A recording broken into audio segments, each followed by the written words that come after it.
5 effets, et je dirais même 5 méfaits du sucre que vous ignorez peut-être. Alors, vous connaissez bien sûr les effets du sucre au niveau de la prise de poids, au niveau de la formation des caries, peut-être même au niveau du risque qui est accentué au niveau cardiovasculaire, mais certainement que vous ne connaissez pas d'autres effets un peu plus surnois du sucre que je vous propose de découvrir dans cette vidéo.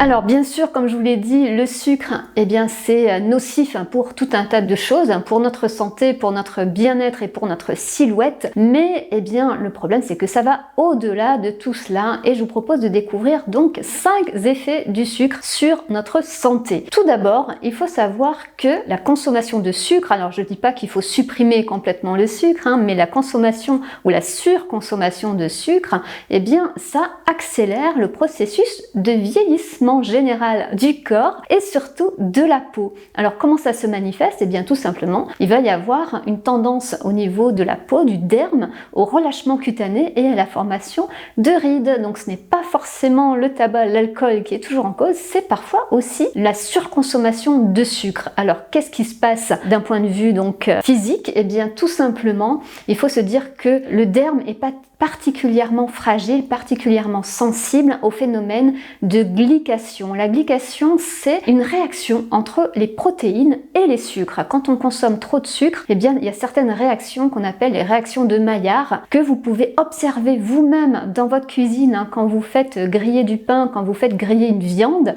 ça caramélise. Eh bien, ça, c'est une réaction de Maillard. On a les sucres qui vont réagir avec les protéines. Et bien, dans notre corps, il se passe exactement la même chose. Donc il peut y avoir des réactions de Maillard, donc ce qu'on appelle la glycation, avec donc des composés qui sont formés et qui vont nuire donc à notre santé et particulièrement donc au niveau du derme. Et bien au niveau du derme, nous avons du collagène et de l'élastine donc qui vont être altérés au fil du temps à cause donc de cette surconsommation de sucre. Et puis donc on va observer tout simplement l'apparition de petites rides qui vont s'accentuer avec le temps et d'une perte de fermeté au niveau de la peau. Donc bien sûr, premier conseil, c'est de limiter votre consommation de sucre. Quand je parle de sucre, c'est pas les glucides au sens général, c'est vraiment le sucre ajouté et c'est surtout le sucre raffiné, le sucre blanc. On peut consommer quand même un peu de sucre, bien évidemment, mais je vous conseille, comme toujours, de choisir des sucres naturels et à index glycémique bas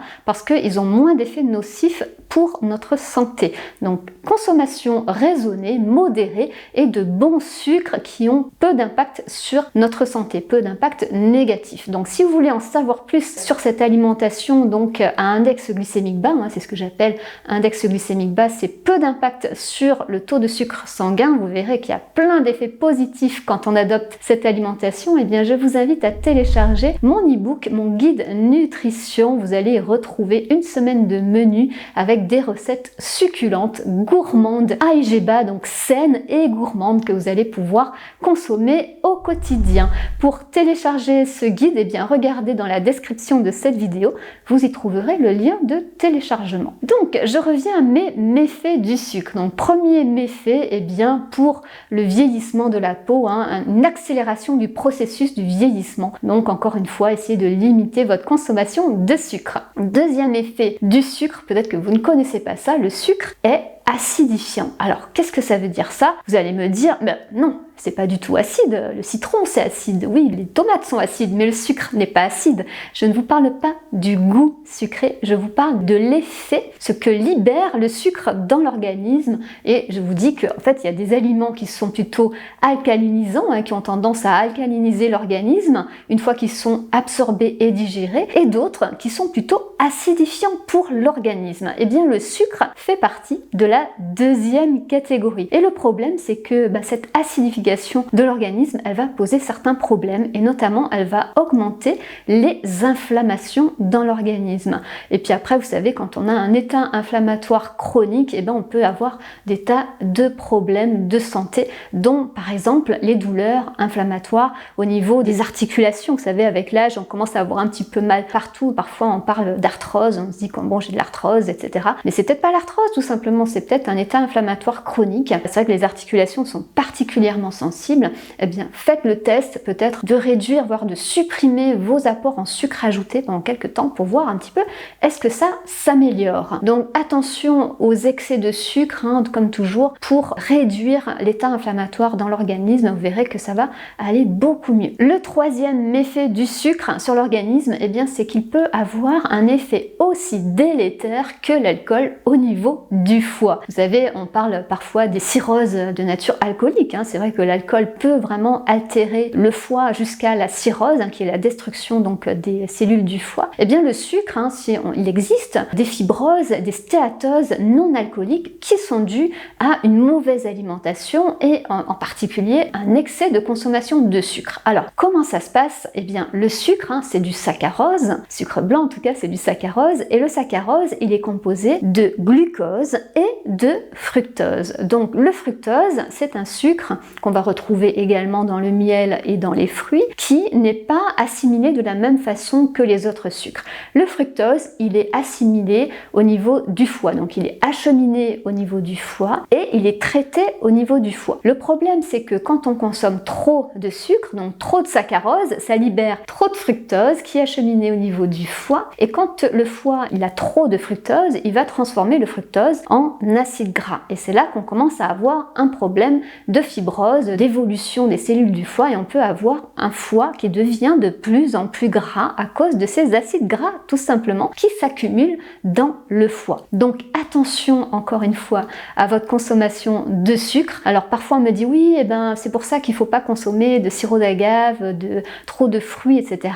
Oui, bien sûr, je vous dis pas qu'il faut consommer des sucres, parce que je parle souvent du sirop d'agave comme sucre IGBA que je recommande au même titre que le sucre de coco, miel d'acacia ou sirop diacone, mais c'est l'excès bien évidemment qui est mauvais. Ce qu'il y a de bien avec le sirop d'agave, c'est qu'il a un index glycémique bas et un fort pouvoir sucrant, donc on en met moins tout simplement que le sucre ordinaire. Même s'il est plus riche en fructose, si vous en mettez moins, peut-être qu'il n'y aura pas plus de fructose tout simplement qu'un sucre ordinaire, avec moins d'effet sur la glycémie. Encore une fois, c'est la quantité qu'il faut réduire, qu'il faut modérer en tout cas. Donc attention au niveau de votre consommation de sucre par rapport à votre foie qu'il faut protéger au quotidien. Le quatrième méfait du sucre, c'est au niveau de votre intestin. Quand on consomme trop de sucre au long cours, ça ne veut pas dire qu'on peut pas manger parfois un beau morceau de gâteau bien sucré, c'est pas ça qui va vous rendre malade. Enfin, peut-être que vous allez avoir du mal à le digérer tout simplement, mais c'est vraiment sur le long cours qu'il faut voir vos apports en sucre. Le problème, c'est que ça va déséquilibrer votre microbiote, votre flore intestinale. Je vous donne un exemple. Dans la flore intestinale, on a naturellement un champignon qui s'appelle le Candida albicans. Donc on héberge, c'est normal. On a donc une certaine proportion, en proportion équilibrée quand tout va bien, du Candida albicans.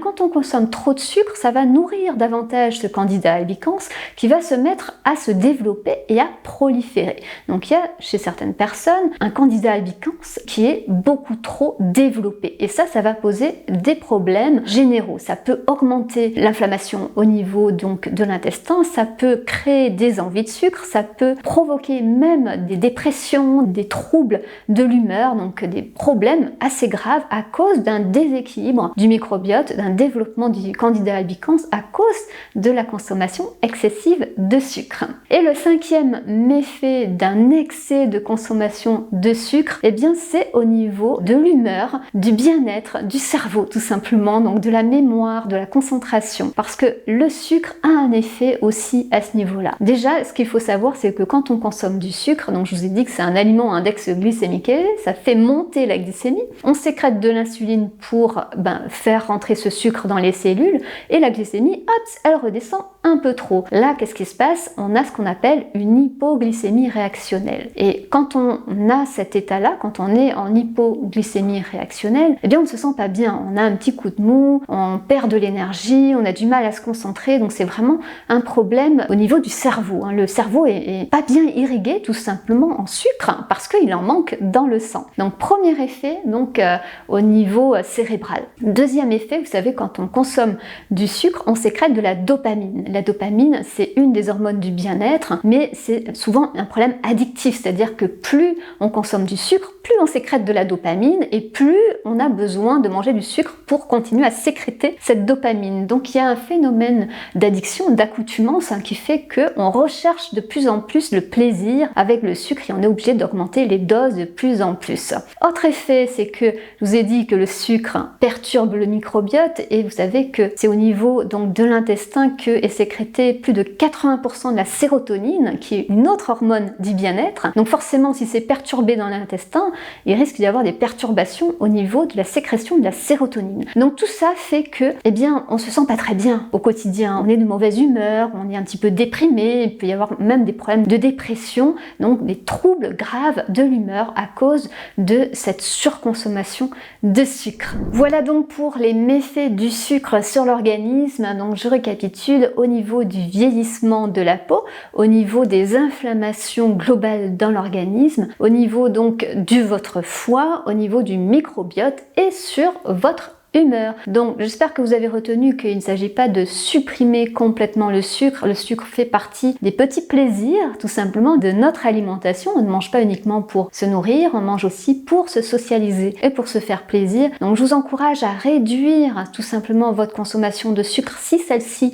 est excédentaire en ce moment, et puis à privilégier donc les sucres qui sont les plus naturels possibles et qui ont le moins d'impact possible sur votre glycémie. Donc les sucres à index glycémique bas. Donc n'oubliez pas de télécharger mon guide nutrition, vous allez voir que ça va aller beaucoup mieux d'un coup. Voilà, j'espère que cette vidéo vous sera utile. N'oubliez pas de la partager avec vos amis, de la liker pour m'encourager à continuer ces vidéos. Et quant à nous, on se retrouve la semaine prochaine pour des nouveaux conseils nutrition, minceur et mieux-être.